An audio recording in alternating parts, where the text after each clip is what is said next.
अस्सलाम वालेकुम नाज़रीन, मैं हूं आसिफ जट। कश्मीर के मामले में ये मेरा पहला व्लॉग है। बात थोड़ी लंबी हो जाएगी, गुजारिश है जुड़े रहिएगा।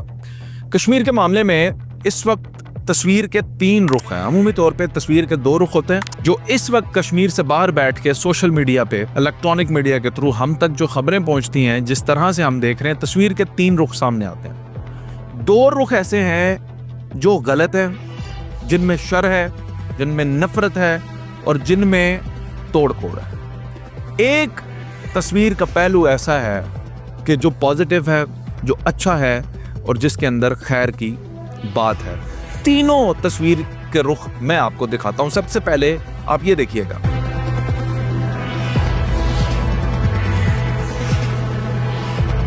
तो आपने इन फुटेजेस में तस्वीर का पहला रुख देखा जिसमें कश्मीरी मुजाहिरीन जो हैं वो पुलिस के ऊपर तशद्दुद कर रहे हैं या पथराव कर रहे हैं, जिससे पुलिस के जवान जो हैं वो ज़ख्मी होते हैं। और इस वक्त तक पुलिस के कुछ जवान जो हैं वो शहीद भी हो चुके हैं। क्योंकि इन्फॉर्मेशन बहुत शैटर्ड है, कंफर्म नहीं किया जा सकता, इसलिए आपको मैं अनकन्फर्म्ड ये बता रहा हूँ कि कुछ जवान जो हैं वो शहीद हो चुके हैं। यह है तस्वीर का एक रुख जो कि गलत है। तस्वीर का दूसरा रुख भी मुलाहिजा कीजिएगा।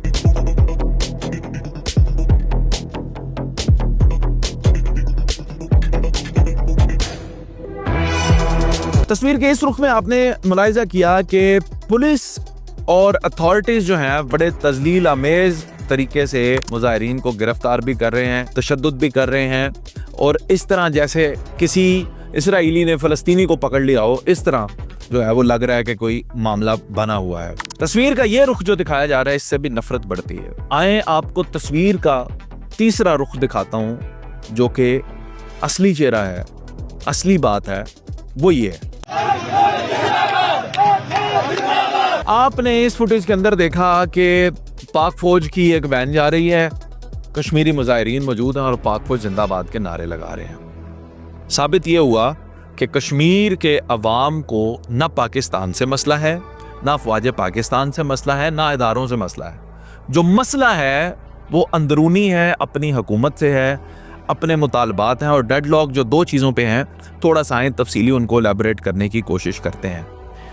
एक मसला ये कि अशराफिया की मरात, इस पे भी बात करते हैं। नंबर 2 कि जो वो मखसूस नशिस्तें हैं जो 5 लाख कश्मीरी तकरीबन आज़ाद कश्मीर में नहीं रहते, फ़र्ज़ करें रावलपिंडी में रहते हैं, किसी और पंजाब के शहर में रहते हैं, उन लोगों के लिए जो 12 नशिस्तें हैं, ये भी मुतालबा है कि वो ख़त्म की जाएँ। इन दोनों चीज़ों को थोड़ा सा डीपली डिस्कस करते हैं, एनालाइज करने की कोशिश करते हैं।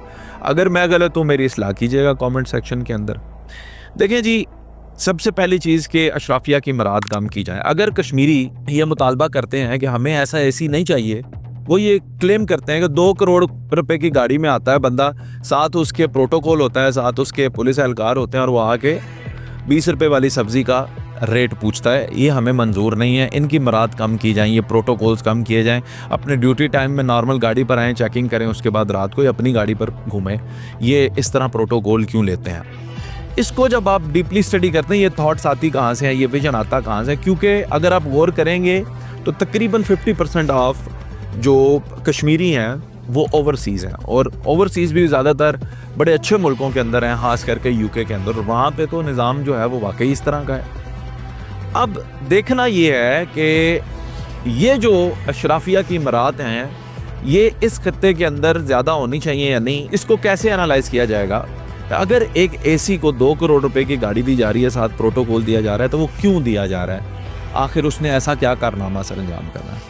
तो अगर एक असिस्टेंट कमिश्नर एक जगह पर जाता है और उसने जाकर लॉ एंड ऑर्डर की सिचुएशन को मेंटेन करना है, और आपको लगता है कि आप रेजिस्ट बिल्कुल भी नहीं करते, वो आके कहता है 20 रुपए के टमाटर हैं, आप 20 के ही बेच रहे हैं, और अगर आप 30 के बेच रहे थे वो आपको फाइन करता है, आप उसी वक्त पे करते हैं और उसको ओबे करते हैं, तो मेरा ख्याल है उसको किसी प्रोटोकॉल की ज़रूरत नहीं, उसको साइकिल दे दें।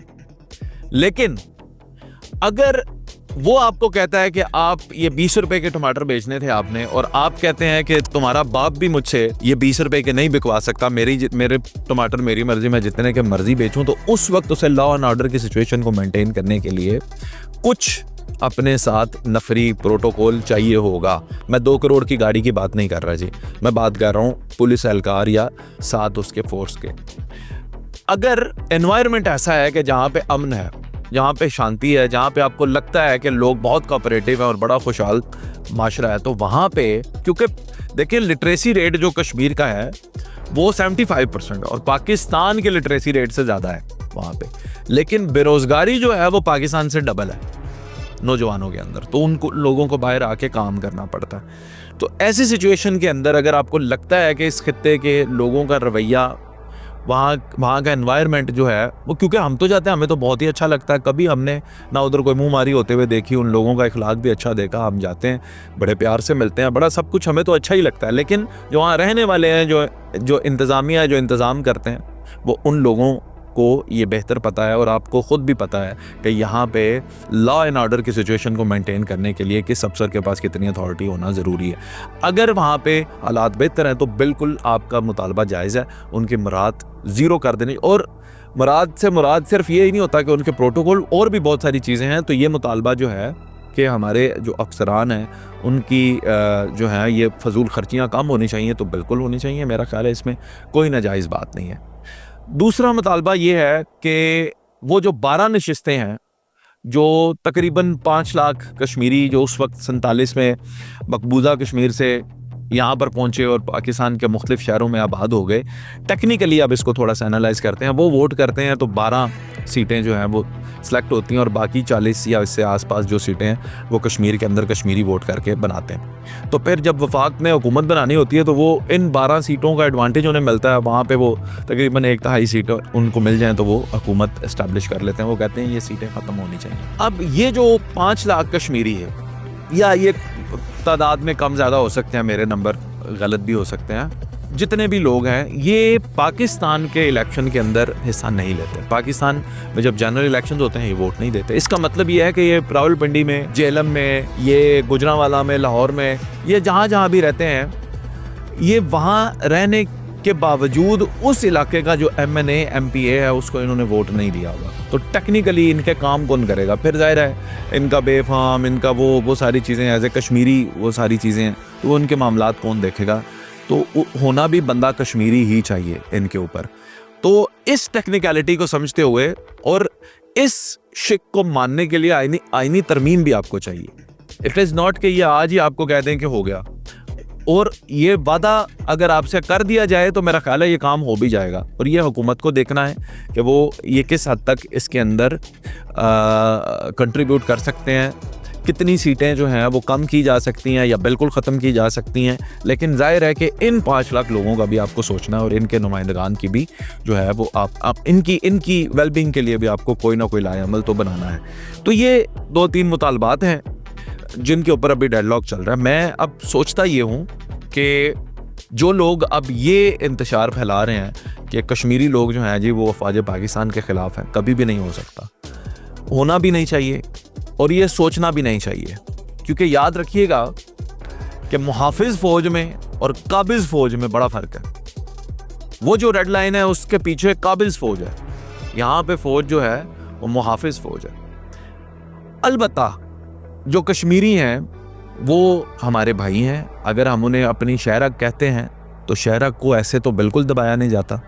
अगर वो हमारे भाई हैं तो हमें प्यार के साथ, हमें शफ़क़त और मोहब्बत का रवैया इख्तियार करके इनके साथ उनकी चीज़ें जो हैं उनके ऊपर गौर करना चाहिए।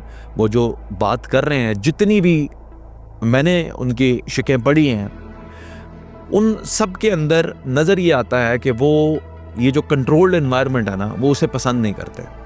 वो कहते हैं ये मेरी जगह, इधर मैं आपसे पूछ के थोड़ी जाऊँगा, ये मेरा कश्मीर है, मुझे जाना चाहिए। तो मेरा ख्याल है कि इन अपने भाइयों के साथ हमें बड़े शफ़क़त के रवैये के साथ, बड़े मोहब्बत के रवैये के साथ ये मामलात को डील करना चाहिए। कश्मीर के बग़ैर पाकिस्तान ने कभी अपने फ्यूचर का कोई ख्वाब नहीं देखा, कश्मीर के साथ ही ख्वाब देखा। और जब हम कहते हैं ना कश्मीर हमारी शहरग है, तो हम उसी तरह, जिस तरह आज एक इंडिपेंडेंट स्टेट है कश्मीर, इसी तरह एक इंडिपेंडेंट स्टेट को अपनी शहरक समझते हैं। हम ये नहीं कहते कि हमने कोई उसके ऊपर काबिज़ होना है या उसके वसाइल के ऊपर काबिज़ होना, और उनके वसाइल के ऊपर ज़ाहिर है उनका हक भी होना चाहिए। तो ये जो हमारे कश्मीरी भाई हैं, आप सब लोगों के लिए एक अमन का पैगाम भी है कि आप लोग उसी तरह रिएक्ट करें जिस तरह हमारे भाइयों को रिएक्ट करना चाहिए और हमें भी उस तरह रिएक्ट करना चाहिए पाकिस्तानी कौम को, पाकिस्तानी अदारों को, जिस तरह अपने भाइयों के साथ ट्रीट करना चाहिए। अब आ जाएं एक मुख्तसर सी बात। बहुत सारे कश्मीरी भाई हमारे जो है वो बहुत जज्बाती भी हो जाते हैं। मैंने बहुत सारी ऐसी वीडियोस देखी हैं जो मैं इस वीडियो में ना उनका जिक्र कर रहा हूँ ना वो फुटेज लगा रहा हूँ, क्योंकि उससे इंतशार फैलेगा, बिल्कुल भी नहीं। बहुत सारे कश्मीरी भाई ऐसे मैसेज कर देते हैं, हमें भी कर देते हैं, जिनका मैं जिक्र ही नहीं करता, जवाब भी नहीं देता। अगर हम करेंगे तो इंतशार नहीं फैलाना भाई। एक रहना है, यूनाइटेड रहना है, यूनिटी के साथ रहना है। कश्मीर के अंदर कश्मीरियों ने कभी भी वो सोच नहीं रखी जो आज चंद नारे हमें सुनने को मिलते हैं। तो मेरा नहीं ख्याल कि ये कश्मीरी लोगों की सोच की तर्जुमानी करते हैं। ना तो कश्मीरी लोग पाकिस्तानी फ़ौज से नफ़रत करते हैं, ना पाकिस्तान से नफ़रत करते हैं, ना करनी चाहिए, ना कभी हो सकती है। पाकिस्तान हमेशा से कश्मीरियों के साथ खड़ा रहा है, खड़ा रहेगा, और पाकिस्तान के साथ ही कश्मीर का फ्यूचर है, और कश्मीर के साथ ही पाकिस्तान ने इंशाअल्लाह ताला तरक्की करनी है। मिलकर हमने दुनिया को ये साबित करना है कि किस तरह से हम इकट्ठे हैं, यकजा हैं और एक जान हैं।